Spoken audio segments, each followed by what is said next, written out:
My old teachers spent an hour humiliating me for dropping out of high school, not knowing I left to run a $10 million company. I was nervous to go back to my old high school, but there was no way I was going to miss my little sister's academic award ceremony.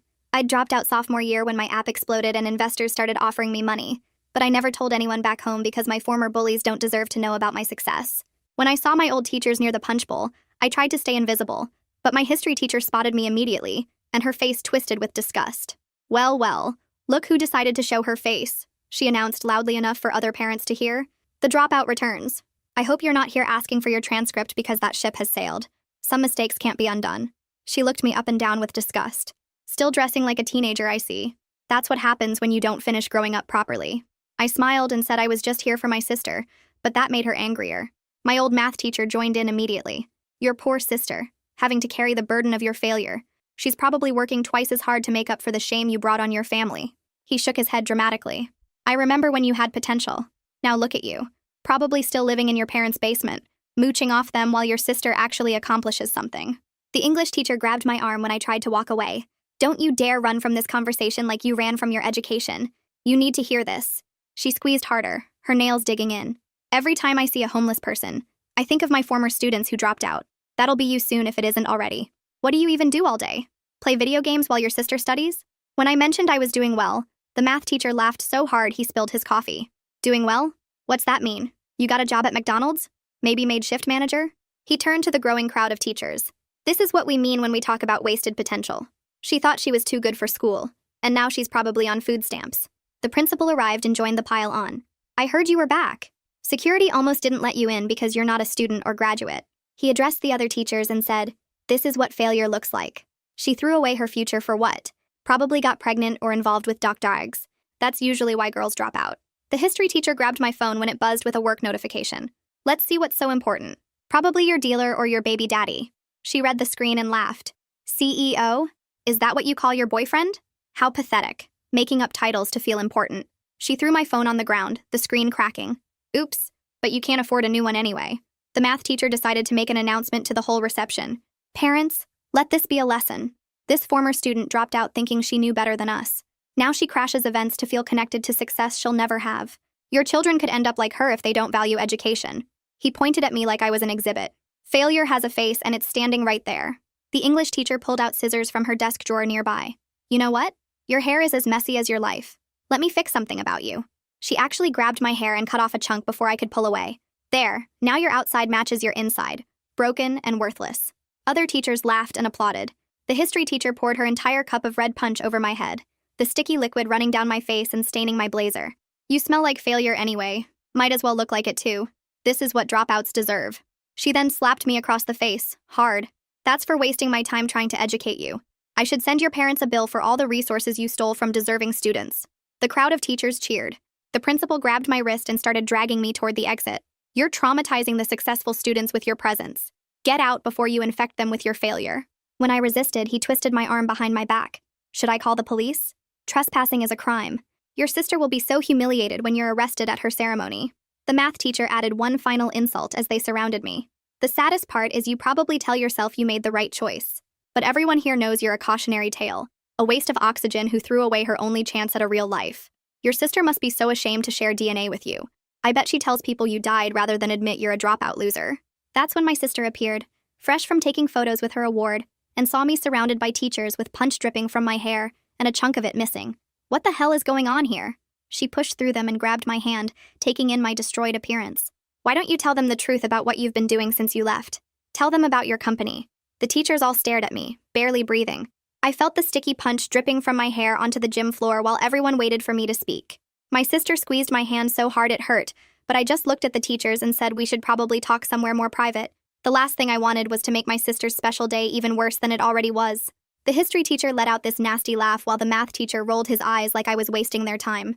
I turned toward the exit with my sister still holding my hand and started walking even though they were calling after us to come back and explain myself.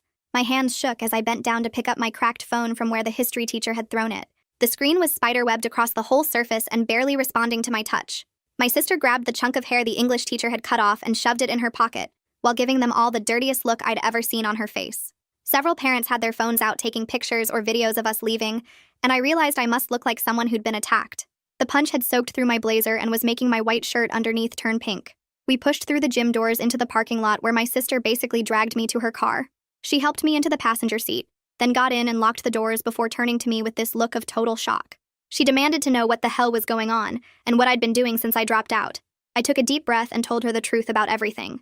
My company was worth $10 million, and I had 23 employees working for me. I'd been featured in Tech Weekly twice in the last year alone. She sat there with her mouth open, just staring at me like I'd grown a second head. She asked why I never told anyone, and I explained that I wanted to protect our family from people who would suddenly want things from us if they knew. Plus, my old bullies didn't deserve to know about my success after how they treated me.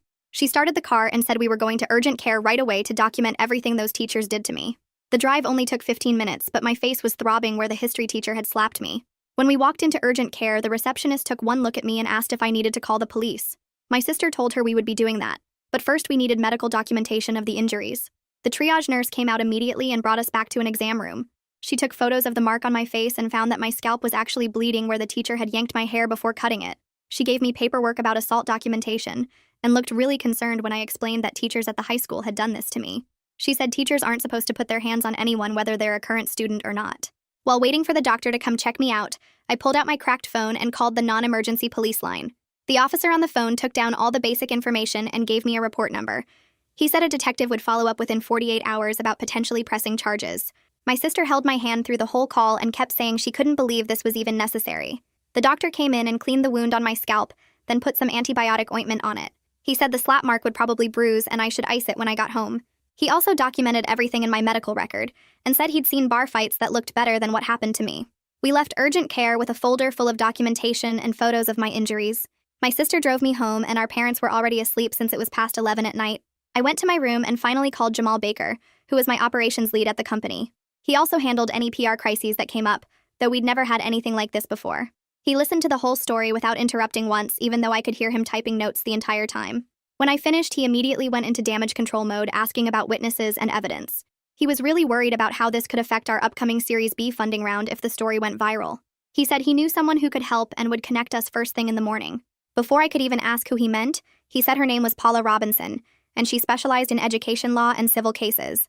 He'd already texted her assistant to set up an emergency consultation for the next morning at 8. He told me to document absolutely everything and save any videos parents might have taken, but not to post anything on social media yet. After we hung up, an email came through with intake forms from Paula's office. I sat at my desk filling them out until 2 in the morning, trying to remember every single detail of what each teacher had said and done. Before going to bed, I knocked on my sister's door to check in with her about everything. She was still awake and let me sit on her bed while we talked. I told her I didn't want this situation to overshadow her achievement, because she'd worked so hard for that award. She said she didn't care about the award anymore and just wanted justice for what they did to me. I promised her we would handle this the right way, without letting it define her whole high school experience. The next morning, my alarm went off at 6:30, and I got ready to meet Paula at her downtown office. My sister insisted on driving me even though she should have been at the school. Paula's office was on the 10th floor of this fancy building, and her assistant brought us right into a conference room. Paula came in carrying a legal pad and coffee, and got straight to business reviewing all my options. We could file criminal charges for assault and battery based on the physical attacks. We could also file a civil lawsuit against the teachers and potentially the district. There were complaints we could file through the school district's formal process. She also mentioned requesting restraining orders against each teacher who had touched me. She explained that having multiple teachers involved actually made the case stronger, because it showed systematic harassment rather than one bad apple. We decided to pursue all avenues at the same time to maximize pressure on the district to take this seriously. Paula had me call Helena Lauer at the superintendent's office right there from her conference room to file the formal complaint. Helena scheduled a meeting for that afternoon at 2, and explained that the district took assault allegations very seriously, especially with multiple witnesses. She sounded genuinely concerned but also really careful about liability, and kept using words like allegedly and potentially. When the meeting ended, I drove straight home and plugged in my cracked phone to back everything up before it died completely. The CEO notification from earlier was still there on the lock screen, and I took screenshots of it from every angle. Paula had told me to save anything that showed my real job title since the teachers kept saying I was lying about having a company. I pulled up my laptop and started downloading every document I could find about my business. The incorporation papers from Delaware showed my name as founder and CEO clear as day. I found 3 articles from Tech Weekly that mentioned our latest funding round and saved those too. My hands were still shaking from the meeting with Helena, but I forced myself to keep working. I printed everything out and made copies for Paula's files. My sister came into my room holding her phone and showed me a list of names she'd been collecting all afternoon. Parents from the ceremony had been texting her nonstop asking if I was okay and offering to help. One woman who worked as a nurse had already written up notes about the visible injuries she saw on my face and arm. My sister had their phone numbers and email addresses organized in a spreadsheet. She said at least 12 parents wanted to give statements about what they saw. I forwarded everything to Paula right away. The next morning, I tried to get the security footage from the school, but the secretary said I needed to file a formal request. She handed me a packet of forms that made no sense with all the legal terms. I called Paula's office, and her assistant walked me through filling out the FOIA request properly. She warned me the district might say the cameras weren't working or the footage got deleted, but we needed to try anyway. I drove back to the school and submitted the paperwork, getting a receipt that proved I'd filed it. The meeting with Helena had gone better than I expected, even though she kept being careful with her words. She took notes the whole time I talked and asked specific questions about who did what. When I showed her the photos from urgent care of my injuries, her face went pale. She said she needed to place the 3 teachers on leave right away while they investigated. She promised this would be taken seriously, but also mentioned the teachers' union would probably fight back hard. Paula spent the rest of that day writing formal complaint letters about each teacher. She had me go through everything again to make sure we got the details right. The history teacher's letter described the punch pouring and the slap. The English teacher's letter focused on the hair cutting with scissors. The math teacher's letter detailed the public humiliation and the announcement he made. The principal got his own letter about the threats and twisting my arm. Paula said the union would look for any tiny mistake, so we had to be perfect. That night, my sister knocked on my door and sat on my bed looking upset. She said kids at the school were asking her about what happened, and she felt like it was her fault for having the ceremony. I told her the teachers made their own choices, and she was brave for standing up for me. She started crying and said she couldn't focus on her classes. We looked up therapists who took our insurance and found one who could see us together next week. The next morning, I went to a salon to deal with my destroyed hair. The stylist gasped when she saw the chunk missing from where the English teacher had cut it. I explained what happened, and she took photos from every angle for my records. She spent 2 hours trying to make it look normal, but ended up having to cut it into a short pixie style. She refused to let me pay and said teachers should help kids not hurt them. Every time I looked in the mirror now, I remembered the scissors and the laughing. That evening, my phone buzzed with a text from Jamal showing me a screenshot from social media. One of the teachers had posted about entitled former students who can't handle truth without using my name. Jamal was already documenting everything and said we needed to be ready in case my identity got out. We spent an hour writing a statement we could use if reporters started calling, but hoped we wouldn't need it. Jamal set up a conference call with our board of directors for the next morning to tell them what was happening. He said they needed to hear it from us before it showed up online somewhere. During the call, the board members were supportive, but worried about how this might affect our next funding round. I promised we were handling everything through lawyers and not looking for media attention. They agreed to wait and see how things played out, but I could tell they were nervous. After the call, I sat at my computer and started writing down everything that happened in my own words. Paula had said not to release anything publicly yet, but I wanted to have it ready. She explained that keeping quiet now might get us a better settlement later since the district wouldn't feel pressured by bad publicity. I saved the document, but it killed me to stay silent when they'd humiliated me in front of everyone. 2 days later, my phone rang while I was checking emails, and the detective's name showed up on my cracked screen. He said the teachers were now claiming I'd been disruptive and they were just escorting me out peacefully. I grabbed the folder Paula had me prepare and read him every witness name and phone number while he typed. He asked about the medical records, and I told him about the scalp bleeding and the mark on my face. When I mentioned 3 different teachers had physically touched me, he got quiet and said that changed things. He said the evidence clearly showed assault even if they claimed they were just removing me. I heard him typing more, and he said he'd be interviewing the witnesses this week. After we hung up, my phone buzzed with a text from an unknown number. A parent from the ceremony had attached a video file saying she thought I might need this. My hands shook as I opened it, and there was the English teacher grabbing my hair with the scissors. The video showed her cutting the chunk off while other teachers laughed. Then it showed the history teacher pouring the entire cup of punch over my head. The slap wasn't visible, but you could hear the sharp sound and see my head snap to the side. I immediately forwarded it to Paula, who called within minutes. She said this was exactly what we needed to prove they were lying about peaceful removal. She told me to save it in 3 different places and make sure I had backups. Right after that call, my work phone started going crazy with messages from my team. Our main server had crashed right in the middle of a huge client demo. I had to push everything about the assault out of my mind and focus. I jumped on a video call and could see my team panicking in the conference room. The client was still there waiting while we scrambled to get the backup server running. I walked them through the recovery process step by step while trying to keep my voice calm. My lead developer found the problem, and we got the demo back up in 12 minutes. The client actually said they were impressed with how we handled the crisis. We ended up closing the deal for $300,000. After the demo, I sat with my sister in her room to practice what she should say at the school. Kids had been asking her nonstop about what happened at the ceremony. Some teachers were being weird with her too, either extra nice or kind of cold. We came up with simple responses that didn't give details but didn't lie either. She could say it was handled by lawyers and she couldn't discuss it. If teachers pushed, She should go to the counselor immediately. We practiced until she felt comfortable with each response. That same evening, my phone lit up with messages from parents at the ceremony. The school had sent out an email to all families about an incident under review. The email didn't say what happened or name anyone involved. Parents who saw everything were posting on the school's Facebook page describing the assault. One mom wrote a long post about watching teachers pour punch on a former student. Another parent commented that they saw a teacher cut someone's hair with scissors. The posts were getting dozens of angry reactions and comments. People were tagging the school board demanding answers. The next morning, Helena called from the superintendent's office with an update. The 3 teachers had been placed on paid administrative leave pending investigation. The principal got a formal reprimand but was still working. She sounded tired and said the union was already fighting the suspensions hard. She mentioned this was becoming a real situation for the district. The board was getting calls and emails from angry parents. She said they were taking it seriously but had to follow proper procedures. 2 hours later, Paula forwarded me a letter from the teachers' union lawyer. They claimed the allegations were exaggerated and that I'd been trespassing at the event. They said I was acting aggressively, and the teachers were just protecting other attendees. Paula had already drafted our response with the medical records attached. She included witness statements from 5 parents who saw everything. She warned me the union would fight to protect the teachers no matter what they did. That afternoon, I got an email from someone named Talia Meredith, identifying herself as an education reporter. She said parents had contacted her about the incident and she wanted my side. She offered to keep my name and company anonymous if I talked to her. I forwarded it to Jamal immediately, and we got on a call to discuss it. He thought media attention might help pressure the district but could also hurt my company. We went back and forth about the risks of my identity getting out. After an hour of debate, we called Paula to get her opinion on the media situation. She said staying quiet was better for the legal case right now. Any public statements could be used against us in proceedings.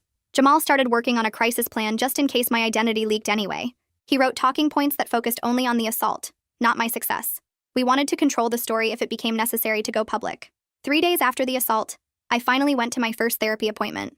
The therapist had me describe everything that happened in detail. When I got to the part about the scissors, I started shaking. She helped me recognize that being successful didn't make the attack less traumatic. She taught me breathing exercises for when I smelled fruit punch or saw scissors. She said the teachers had violated a fundamental trust when they attacked me. We scheduled weekly sessions to work through the anger and humiliation I was carrying. 2 days later, Paula called to tell me the school board had scheduled a special meeting about the incident, and I could make a public comment if I wanted. She came to my apartment that afternoon with a legal pad, and we spent 3 hours writing out exactly what happened, sticking to facts without any emotional language that could hurt our case. I practiced reading it over and over in front of my bathroom mirror, trying not to let my voice shake when I got to the part about the scissors. Paula made me do it 20 times until I could get through it without my hands trembling. The morning of the board meeting, my sister drove me there early, and we sat in the parking lot while I went through my breathing exercises. The room was already packed when we walked in, and I saw the 3 teachers sitting in the back corner with someone in a suit who had to be their union rep. I took my seat at the podium when they called for public comments and read my statement slowly and clearly, describing the punch being poured, the scissors cutting my hair, the slap across my face, and the public humiliation in front of dozens of witnesses. Several parents in the audience were nodding along, and I recognized a few from the ceremony. The board members kept their faces blank, but one of them was taking notes and another kept glancing at the teachers. When I finished and sat down, the teacher's lawyer stood up immediately and said I had provoked the whole thing by refusing to leave when asked, and that the teachers were just protecting other students from disruption. My whole body tensed up and I wanted to scream that being asked to leave doesn't give anyone the right to assault someone. But Paula grabbed my arm under the table and squeezed hard, reminding me to stay quiet and let the evidence do the talking. Helena got up next and announced the district was bringing in an outside investigator to review everything and interview all the witnesses over the next 6 weeks.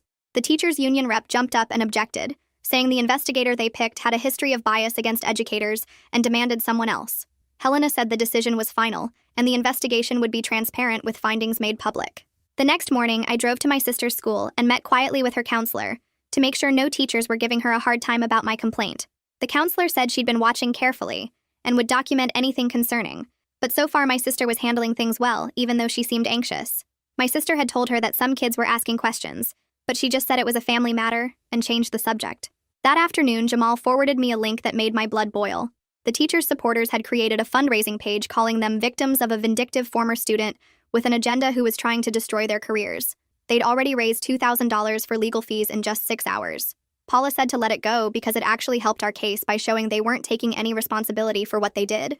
Jamal said he'd monitor it for anything that crossed the line into defamation about me or my company. Paula filed paperwork the next day for a temporary restraining order to keep the teachers from contacting me or coming within 500 feet.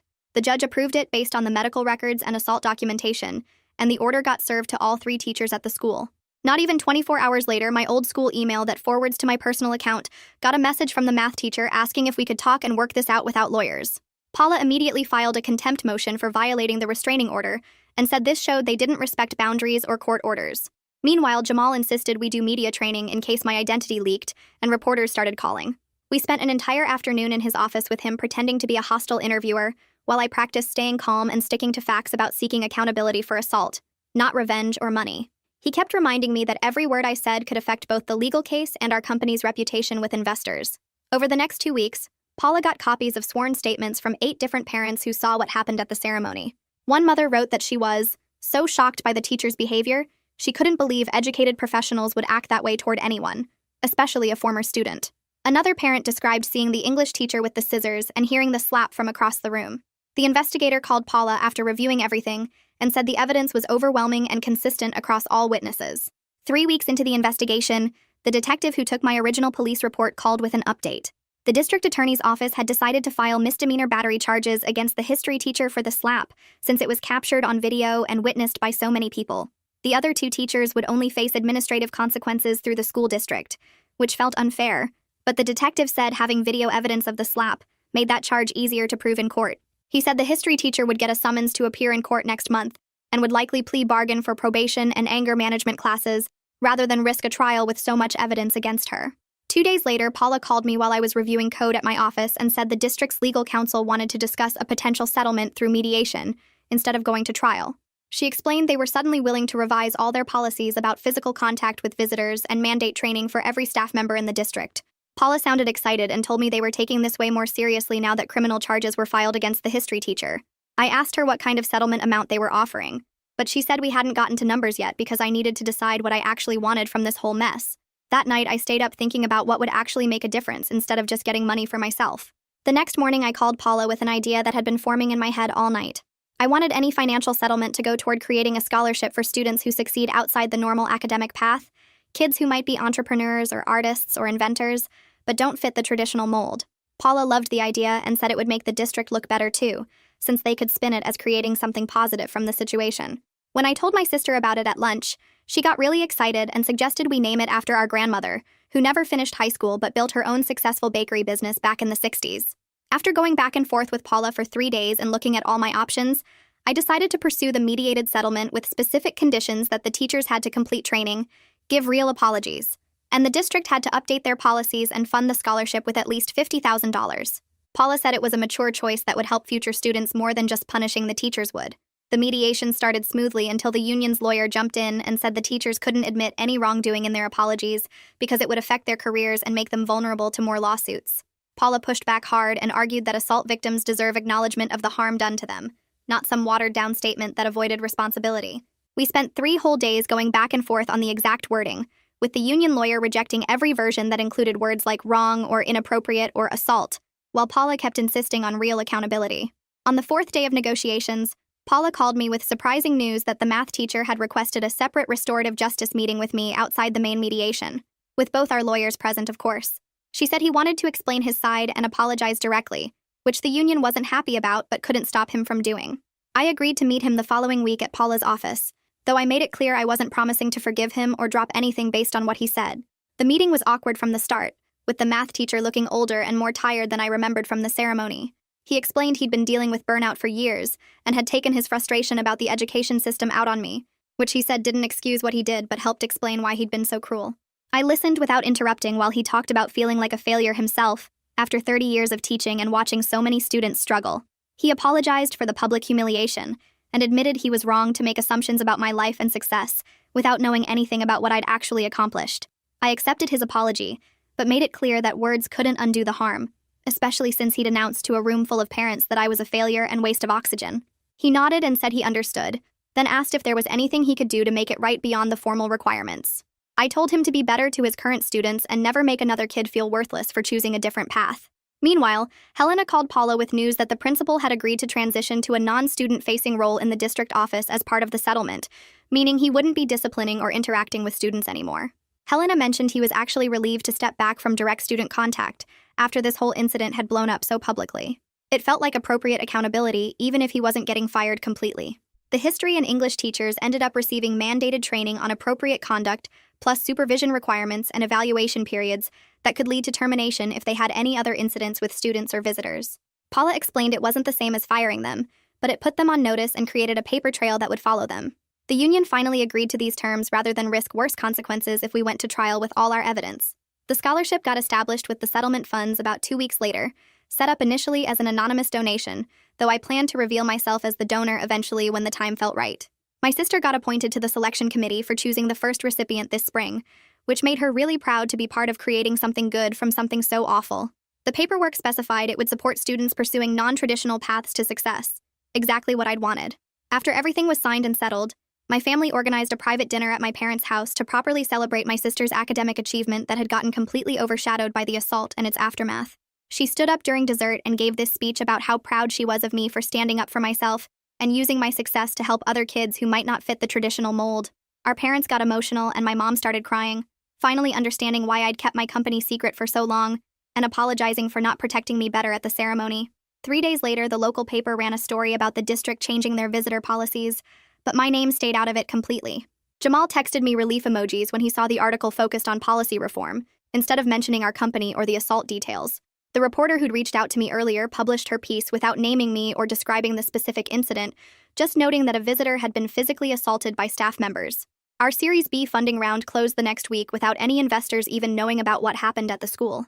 Jamal had prepared this whole crisis management plan with talking points and media strategies, but we never needed to use any of it. The paperwork for my phone damage claim arrived from the district's insurance company, and I filled it out while sitting in my office, attaching photos of the cracked screen and the receipt for the replacement I'd already bought. 2 weeks later, a check for $800 showed up, and I endorsed it straight over to the scholarship fund since I'd already replaced the phone myself. My first therapy appointment happened on a Tuesday morning, and the therapist's office had these big windows overlooking downtown. She asked me to describe not just the assault, but my whole relationship with school and authority figures going back to when I first started feeling like I didn't fit in. We spent that first session establishing that I'd need ongoing weekly appointments to work through everything, not just the recent incident, but years of feeling like an outsider in traditional education. She gave me homework to write down which hometown events I actually wanted to attend, versus which ones I felt obligated to show up for. My sister called me that night to say she'd gotten switched out of the English class with the teacher who cut my hair. The school counselor had handled it immediately without asking any questions or requiring explanations, just moved her to a different section that actually had a better teacher anyway. She said some kids in her new class treated her differently now, asking her about what really happened at the ceremony, and calling her brave for standing up to the teachers. Helena's email arrived with a PDF attachment of the new district conduct policy that specifically banned any physical contact between staff and visitors, except in cases of immediate safety threats. The policy required all staff to complete de-escalation training by the end of the semester and established clear consequences for violations, including immediate suspension pending investigation. She thanked me in the email for pushing for changes that would protect future visitors, instead of just seeking personal revenge. The scholarship announcement ceremony happened on a Thursday evening in the same gym where everything had gone down months earlier. I sat in the back row wearing a baseball cap and keeping my head down while they described the scholarship's purpose of supporting students who found success through unconventional paths. A few parents recognized me and came over afterward to shake my hand and thank me for creating something positive from such an awful situation. The history teacher who'd poured punch on me was supposedly scheduled to present an award, but never showed up.